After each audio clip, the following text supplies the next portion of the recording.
நற்செய்தி வாசகம். மார்க் எழுதிய நற்செய்தி 6ஆம் அதிகாரம். ஆண்டவரின் உயிருள்ள வார்த்தைகள் 30-34 முடிய. திருத்தூதர்கள் இயேசுவிடம் வந்து கூடி தாங்கள் செய்தவை கற்பித்தவை எல்லாம் அவருக்கு தெரிவித்தார்கள்.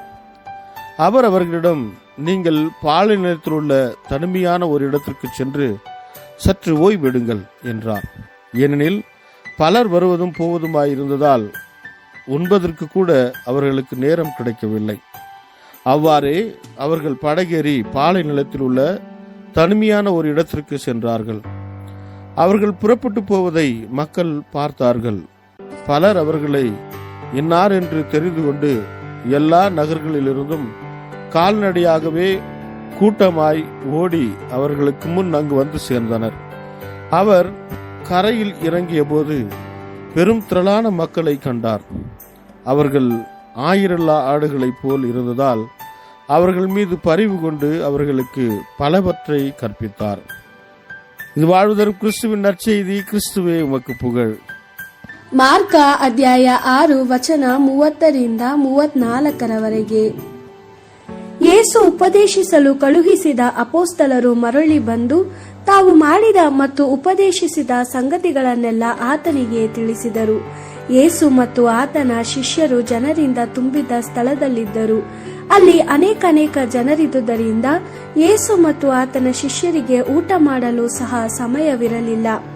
ಯೇಸು ತನ್ನ ಶಿಷ್ಯರಿಗೆ, ನನ್ನೊಂದಿಗೆ ಬನ್ನಿ, ನಾವು ಪ್ರಶಾಂತವಾಗಿರುವ ಸ್ಥಳಕ್ಕೆ ಹೋಗಿ ಸ್ವಲ್ಪ ವಿಶ್ರಮಿಸಿಕೊಳ್ಳೋಣ ಎಂದು ಹೇಳಿದನು. ಆದ್ದರಿಂದ ಯೇಸು ಮತ್ತು ಆತನ ಶಿಷ್ಯರು ಜನರಿಲ್ಲದ ಸ್ಥಳಕ್ಕೆ ದೋಣಿಯಲ್ಲಿ ಪ್ರತ್ಯೇಕವಾಗಿ ಹೊರಟರು. ಆದರೆ ಅವರು ಹೋಗುತ್ತಿರುವುದನ್ನು ಅನೇಕ ಜನರು ನೋಡಿದರು. ಆತನು ಯೇಸು ಎಂಬುದು ಅವರಿಗೆ ತಿಳಿದಿತ್ತು. ಆದ್ದರಿಂದ ಆತನು ಹೋಗುತ್ತಿರುವ ಸ್ಥಳಕ್ಕೆ ಎಲ್ಲ ಊರುಗಳಿಂದ ಜನರು ಓಡಿ ಹೋಗಿ ಆತನು ಅಲ್ಲಿಗೆ ಬರುವುದಕ್ಕೆ ಮುಂಚೆಯೇ ಅಲ್ಲಿದ್ದರು. ಯೇಸು ಅಲ್ಲಿಗೆ ಬಂದಾಗ ಅನೇಕ ಜನರು ತನಗಾಗಿ ಕಾಯುತ್ತಿರುವುದನ್ನು ನೋಡಿದನು. ಅವರು ಕುರುಬನಿಲ್ಲದ ಕುರಿಗಳಂತೆ ಇರುವುದನ್ನು ಕಂಡು ದುಃಖಗೊಂಡು ಅವರಿಗೆ ಅನೇಕ ಸಂಗತಿಗಳನ್ನು ಉಪದೇಶಿಸಿದನು. ದೇವರ ವಾಕ್ಯವಿದು. ದೇವರಿಗೆ ಕೃತಜ್ಞತೆ ಸಲ್ಲಲಿ. Gospel according to Mark chapter 6 verse 30-34. The apostles returned and met with Jesus and told him all they had done and taught. There were so many people coming and going that Jesus and his disciples didn't even have time to eat. So he said to them, "Let us go off by ourselves to some place where we will be alone and can rest a while." So they started out in a boat by themselves to a lonely place. Many people, however, saw them leave and knew at once who they were. So they went from all towns and ran ahead by land and arrived at the place ahead of Jesus and his disciples.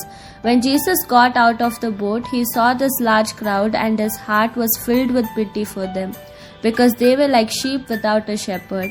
So he began to teach them many things. The Gospel of the Lord. Praise to you, Lord Jesus Christ.